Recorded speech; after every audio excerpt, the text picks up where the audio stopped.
Hello friends, आप में से बहुत लोग मुझसे पूछ रहे थे कि सर स्पेलिंग याद नहीं होती, स्पेलिंग कैसे याद होगी।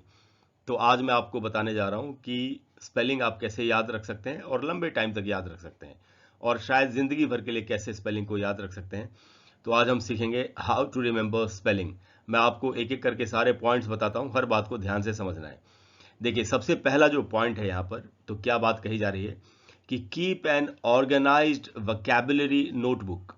आपको सबसे पहले एक नोटबुक ऐसी बनानी चाहिए जो सिर्फ वोकैबुलरी के लिए है, यानी जिसमें आप सिर्फ वर्ड्स लिखेंगे। पॉइंट नंबर 2 है look at the words again after 24 hours. देखिए, अगर आपने कोई वर्ड सीखा तो 24 आवर्स के बाद, 24 घंटे के बाद आपको फिर से एक बार वो उस वर्ड को देखना है, और उसके बाद after 1 week and after 1 month, और उसके बाद जब एक सप्ताह हो जाए, एक हफ्ता हो जाए, तो फिर से उस वर्ड को देखना है, और जब एक महीना पूरा हो जाए तो फिर से उस वर्ड को देखना है। यानी आप एक वर्ड को कम से कम 4 बार देखेंगे। पहली बार, उसके बाद 24 घंटे के बाद, उसके बाद एक हफ्ते के बाद, और उसके बाद फिर से एक और महीने के बाद। 4 बार अगर आप एक वर्ड को देखेंगे तो उस वर्ड की स्पेलिंग आपको जरूर ही हमेशा के लिए याद हो जाएगी। जो तीसरा पॉइंट है वो बहुत ही जरूरी है, और वो है रीड अ लॉट। देखिए, आपको बहुत ज़्यादा इंग्लिश में लिखी हुई चीज़ों को पढ़ना चाहिए। इंग्लिश में लिखी हुई बुक्स पढ़ सकते हैं, न्यूज़पेपर पढ़ सकते हैं, या अब तो मोबाइल फ़ोन में इंटरनेट है तो इंटरनेट पर बहुत सारी चीज़ें होती है, उनको लगातार पढ़ते रहना चाहिए। और उसी में बाद में चीज़ें ऐड की गई हैं कि the more times you see a word the more easily you will remember it. आप जितनी ज़्यादा बार किसी वर्ड को देखेंगे उतनी ज़्यादा आसानी से आप उस वर्ड को याद रख सकते हैं। तो इसीलिए, जैसे एक छोटा सा एग्जाम्पल है कि आप अपने घर से रोज जाते होंगे, जैसे स्कूल या कॉलेज या मार्केट, तो आपको रास्ते में पड़ने वाले सारे मोड़, सारे स्पीड ब्रेकर, सब कुछ याद हो गया होगा। वो आपको इसलिए याद हो गया क्योंकि आप रोज उनको देखते हैं। ऐसे ही जब रीड करते हैं और इंग्लिश को, और बहुत से ऐसे वर्ड्स हैं जो बार बार आपकी नज़रों के सामने आते हैं, तो उन वर्ड्स की स्पेलिंग आपको हमेशा के लिए धीरे धीरे याद हो जाएगी। हम देखते हैं आगे और कौन से पॉइंट्स हैं। नंबर 4 जो है पॉइंट, उसमें वहां कहा जा रहा है कि right words, make word cards. जैसे आपको वर्ड कार्ड्स बना लेने चाहिए, या किसी कागज के टुकड़े पर ही आप किसी वर्ड को लिख करके and take them with you, और आपको उनको हमेशा अपनी पॉकेट में रखना चाहिए। जैसे आप कहीं भी जा रहे हैं, स्कूल जा रहे हैं, कॉलेज जा रहे हैं, कहीं भी जा रहे हैं, तो आपकी आपकी जेब में वो वर्ड्स लिखे हुए कागज के टुकड़े होने चाहिए। और उसके बाद है read them when ever possible, और जब भी आपको मौका मिले तो एक बार उनको निकाल के देख लिया।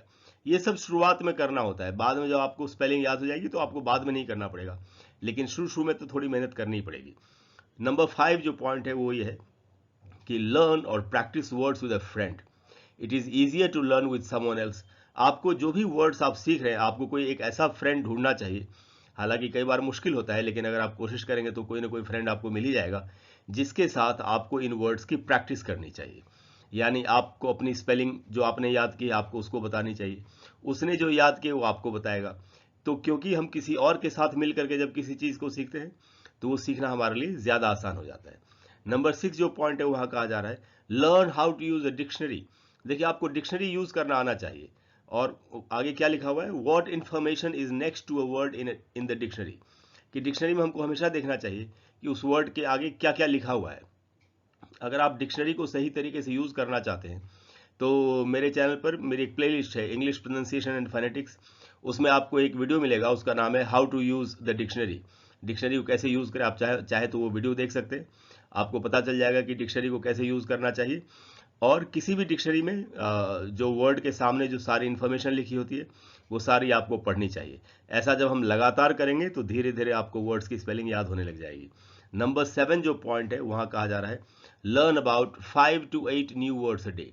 आपको डेली बेसिस पर 5 से 7 या 8 नए वर्ड्स, 5 to 8 है, 5 से 8 नए वर्ड्स आपको डेली सीखने की कोशिश करनी चाहिए।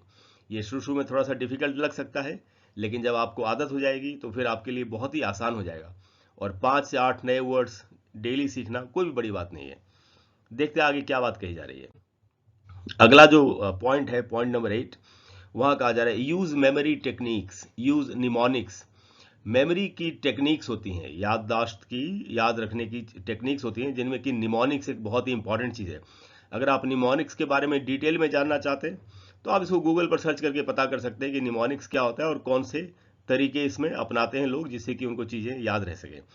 तो आपको निमोनिक से या मेमोरी टेक्निक से काफ़ी हेल्प मिलेगी स्पेलिंग को याद करने में।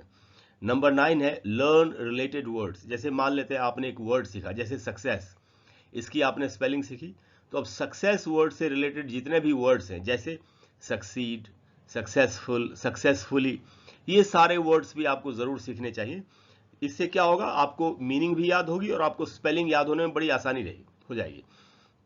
आपको आसानी से एक वर्ड से रिलेटेड सारे वर्ड्स की स्पेलिंग याद हो जाएगी, और ऐसा करने से बहुत जल्दी बहुत अच्छी वोकैबुलरी आपकी हो सकती है, काफ़ी रिच वोकैबुलरी आप बना सकते हैं। नंबर 10 जो पॉइंट है हमारा, वहाँ कहा जा रहा है make sentences with the words that you have learned. आपने जितने वर्ड्स सीखे हैं उनसे आपको सेंटेंसेस बनाने की कोशिश करनी चाहिए। इससे क्या होगा, वो वर्ड्स बार बार आपके सामने वो वर्ड आएगा या वो सारे वर्ड्स आएंगे जो आपने सीखे हैं, और आप उनको बड़ी आसानी से, आपको उनकी स्पेलिंग धीरे धीरे याद हो जाएगी। नंबर 11 है स्पीकिंग। ये तो बहुत ही हम सभी जानते हैं कि बहुत ही ज़रूरी चीज़ है। आप जो भी वर्ड सीख रहे हैं, तो जब आप इंग्लिश में बात करते हैं किसी के साथ, तो जो जितने भी नए वर्ड्स आप सीख रहे हैं उनको आपको दूसरों के साथ बोलने की कोशिश करनी चाहिए। और नंबर 12 जो पॉइंट है वो सबसे ज़्यादा इंपॉर्टेंट है, वो है बी पेशेंट। आपको पेशेंस रखना पड़ेगा। हालांकि आजकल तो लोग ये दावे करते हैं कि हम 5 मिनट में इंग्लिश सिखा देंगे, तो 10 मिनट में सिखा देंगे, 15 दिन में सिखा देंगे। ये इन बातों में नहीं पड़ना है, पेशेंस रखना है, और जैसा जितने स्टेप्स मैंने अभी आपको बताए उनकी प्रैक्टिस करनी है। जब आप ऐसा करेंगे लगातार, तो धीरे धीरे धीरे धीरे आपका जो वोकैबुलरी है वो बिल्डअप होने लग जाएगा। आपको सारे वर्ड्स की स्पेलिंग धीरे धीरे याद होने लग जाएगी। और ये जो याददाश्त आती है, ये जिंदगी भर के लिए आती है, आप इस बात को याद रखिएगा। तो एक बार जब इतने तरीकों को अपनाने के बाद आपको एक वर्ड की स्पेलिंग याद होगी, वो आपको जिंदगी भर के लिए याद हो जाएगी। दोस्तों, आप सभी जानते हैं मेरे चैनल का नाम है learn English online with Krishna. तो अगर आपको आज की वीडियो अच्छी लगी हो तो प्लीज़ वीडियो को लाइक करें, चैनल को सब्सक्राइब करें, शेयर करें। अगर आप कोई भी वीडियो मेरा मिस नहीं करना चाहते तो बेल आइकॉन को हिट करें, प्रेस करें, और ऑल नोटिफिकेशंस को ज़रूर ऑन कर लें, जिससे कि आपको मैं जब भी कोई वीडियो डालूं तो आपको तुरंत पता चल जाए। Thank you very much.